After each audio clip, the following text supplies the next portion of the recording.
सगळे आम्ही पुलावरून उड्या मारून आलो होतो आणि ते म्हणले 25 रुपये पैज आणि एक भेळ देतो तुम्हाला. आता 8 वाजता रात्री उडी मारायची आणि उडी मारल्यानंतर दोन्हीकडे गेलो. कोण कुठं आहे काय कळेना.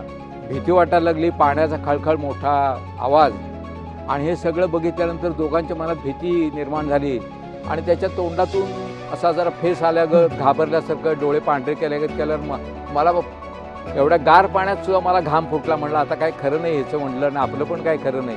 आणि तो इतका दमला होता की तिथंच त्यानं त्या ठिकाणी असे हातपाय लांब केले आणि त्या ठिकाणी तो असा पडून राहिला. सगळे घाबरले. लोकांना वाटलं याला काय झालं. तर इतकं घाबरलेलं होतो. कपडे न घालता ते कपडे घेऊन आम्ही थेट घरात पळत आलो. पण बागेतल्या गणपतीजवळ रांजणडोह म्हणून आहे. तिथं भरपूर पाणी आणि त्या पाण्याच्या लाटा नाकावर तोंडावर बसायच्या तर चुकून पोहायचं ही एक कला होती. ती मोठी मुलं आम्हाला मागं रेटायचा प्रयत्न करायची, आम्हाला मागं ढकलायची. तरी ते आम्ही त्यांच्या पोटाखालनं असं पुढं निघायचो आणि पुढं जाऊन त्यांना ते कळायचं सुद्धा नाही की हे आपल्या पुढं गेली. नाहीतर आत ओढलं गेलं असतं काय झालं असतं हे सांगता येत नाही. तो एक माझ्या जीवनाचा चित्तथरारक आणि कायमचा लक्षात राहणारा प्रसंग. पाण्याच्या वेगावर पोहण्याचं एक तंत्रशास्त्र आहे याच्यावरचं. पाण्याच्या उलटं पोहायचं, पाण्याच्या प्रवाहाचा फायदा घेऊन पोहायचं असतं. सहकाराची पंढरी म्हणून देशभरात नावलौकिक असलेली सांगली नगरी, तालमींची नगरी, पैलवानांना लोकाश्रय देणारी नगरी म्हणूनही प्रसिद्ध आहे. सांगलीची हळद आणि भडंग याला तर देशभरात मागणी असते. संगीत नाटकांची जन्मभूमी सांगलीच. या मातीतून अनेक कलाकार मिळाले, अनेक नेते मिळाले, तसेच अनेक खेळाडू इथेच घडले. इथल्या सांगलीकरांचे पहिले प्रेम म्हणजे दुथडी भरून वाहणारी कृष्णा नदी. इथल्या तरुणाईच्या धाडसाला साथ घालणारा ऐतिहासिक 100 फूट उंच आयर्विन पूल. कृष्णेच्या 2 तीरांचा एक मध्यस्थ एवढीच या पुलाची ओळख नाही, तर सांगलीतील तरुणांच्या धाडसाचा कित्येक दशकांचा साक्षीदार. पावसाळ्यात कृष्णा नदी जेव्हा दुथडी भरून वाहत असते तेव्हा त्या महापुरात सांगलीचे तरुण आयर्विन पुलावरून कृष्णेच्या पात्रात उडी मारत आपल्या धाडसाचे प्रदर्शन करतात. मोबा तथा बंडोपंत जोशी सर वयाच्या 12-13व्या वर्षापासून पुलावरून उड्या मारत आहेत. सांगलीतील नामवंत पोहणाऱ्यांमध्ये सरांचे नाव मोठ्या आदराने घेतले जाते. महापुरात होणाऱ्या होड्यांच्या स्पर्धेतील एक महत्त्वाचा खेळाडू म्हणूनही लोक त्यांना ओळखतात. सुप्रसिद्ध श्री आदिबलबीन तालमीत आपल्या शरीराला बलदंड बनवणाऱ्या बंडूने कबड्डीचे मैदान देखील तितक्याच जोरकसपणे गाजवलेले आहे. अनेक स्पर्धांमध्ये तालमीला विजयी चषक मिळवून देताना महत्त्वाची भूमिका बजावलेली आहे. विद्यामंदिर प्रशाला मिरज या विद्यालयातून शिकवताना सरांनी अनेक विद्यार्थी घडवले आहेत. अशा या अष्टपैलू 80 वर्षाच्या तरुणाच्या जीवनपटाचा मागोवा घेण्याचा हा प्रयत्न.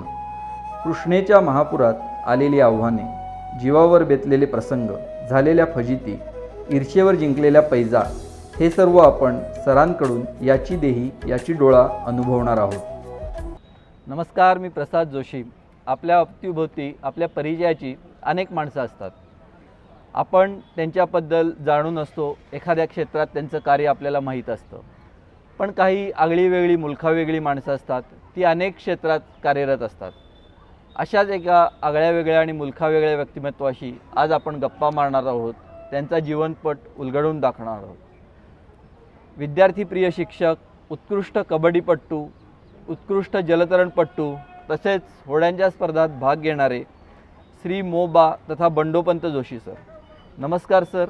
तुम्ही नुकताच 80व्या वर्षात पदार्पण करत आहात, त्याबद्दल प्रथम तुम्हाला शुभेच्छा देतो. आपण आम्हाला सांगली नगरीबद्दल आणि तुमच्या इथल्या वास्तव्याबद्दल थोडक्यात सांगा.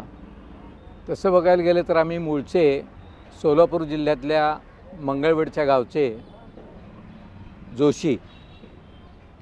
माझे वडील मंगळवेढचे. आम्ही साधारण एक 70 वर्षापूर्वी सांगलीला आलो. सुदैवानं कृष्णाकाठचा हा गावभाग आम्हाला राहण्याच्या दृष्टीनं सोयीस्कर वाटला म्हणून निवडला आणि आम्ही इथे एक वाडा विकत घेतला आणि त्या वाड्यात वास्तव्य करायला लागलो. जवळ नदी हे बघितल्यानंतर मला फार आनंद वाटला आणि रोज नदीवर यायला लागलो. वयाच्या 10व्या वर्षीच मला पोहायला यायला लागलं. 12-13व्या वर्षी मी पुलावरून उडी मारायला लागलो आणि पोहण्यातला आनंद त्या ठिकाणी इतका लुटला की त्याचं शब्दात वर्णन करता येत नाही. तुम्ही अनेक वर्ष पुरात पोहत आला आहात. त्या पुरातल्या अनुभवांबद्दल आम्हाला सांगा. हे पोहत असताना अनुभव अनेक मिळाले. लहानपणापासून बाळासाहेब बापट म्हणून अकाउंटन्सीचे क्लासेस घेणारे होते, तेही पट्टीचे पोहणारे होते. सगळे आम्ही पुलावरून उड्या मारून आलो होतो आणि ते म्हणले 25 रुपये पैज आणि एक भेळ देतो तुम्हाला, आता 8 वाजता रात्री उडी मारायची. म्हणजे संध्याकाळी रात्रीच्या 8 वाजता. रात्रीच्या 8 वाजता. तर आम्ही दोघांनी एकमेकाकडे बघितलं. म्हणलं 25 रुपये त्यावेळेला म्हणजे अगदी फार मोठी रक्कम होती. पुलाच्या अँगलवर चढलो तिथं वर. कोण तुमच्यासोबत होतं? माझ्याबरोबर माझे मित्र श्रीकांत कुलकर्णी होते, तेही उत्तम पोहणारे आणि होडीमध्ये वगैरे बसणारे होते. आणि डबलच्या जवळपास आम्ही उभारलो. प्रचंड गर्दी होती. पाण्यात अंधार दिसतोय, फक्त ट्यूबांचा प्रकाश तेवढा कसा तरी मधनानं दिसायचा. तरी आम्ही धाडसानं आमच्या आत्मविश्वासावर उडी मारली आणि उडी मारल्यानंतर दोन्हीकडे गेलो. कोण कुठं आहे काय कळेना. भीती वाटायला लागली. पाण्याचा खळखळ, मोठा आवाज, आणि हे सगळं बघितल्यानंतर दोघांच्या मनात भीती निर्माण झाली. मारुतीरायाला सांगितलं, म्हटलं बाबा बघ काय. तोपर्यंत आम्ही विष्णुघाट ओलांडून धरणाच्या जवळपास आलेलो होतो. पुलावरून उडी मारून सरकारी घाट ओलांडून विष्णू घाटाच्या सुद्धा पुढे गेलो होतो, कारण पाण्याला फार ओढ होती. त्यामुळे आम्ही पुढे गेलो. पाण्यात एकमेकाला हाका मारत होतो, पण हाक काय एकमेकाला ऐकू येत नव्हती. दोघांनी ठरवलं की कडेला लागायचं. मग वाहत पाण्याच्या ओढीमुळं वाहत आम्ही गणपतीच्या देवळाच्या थोडंसं वर गेलो आणि त्या ठिकाणी लागलो. हा आमच्या जीवनाचा चित्तथरार प्रसंग. सगळे पुलावर बघायला येणारे प्रेक्षक, आमची पोहणारी मित्रमंडळी बागेतल्या गणपतीच्या देवळाच्या अलीकडे आली, पुन्हा इथं घेऊन आली. सगळ्यांनी कौतुक केलं, सगळ्यांनी अभिनंदन केलं. माझ्या जीवनातला तो अतिशय आनंदाचा आणि लक्षात राहण्यासारखा असा तो प्रसंग आहे.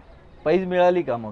पैज दिली की लगेच बापटांनी आमच्याबरोबर आणि 10 लोकांना भेळ आणि आम्हाला दोघांना 25-25 रुपये देऊन आमचं कौतुक केलं. आमच्यावर पाठीवर शाबासकीची थाप दिली. तो आनंद काही वेगळा होता. या महापुरात जसं पट्टीचे पोहणारे लोक असतात, तसे अनेक हौशे गौशे नवशे सुद्धा पोहण्याचं धाडस करतात. तर तुमच्यासोबत असा एखादा प्रसंग घडला आहे का?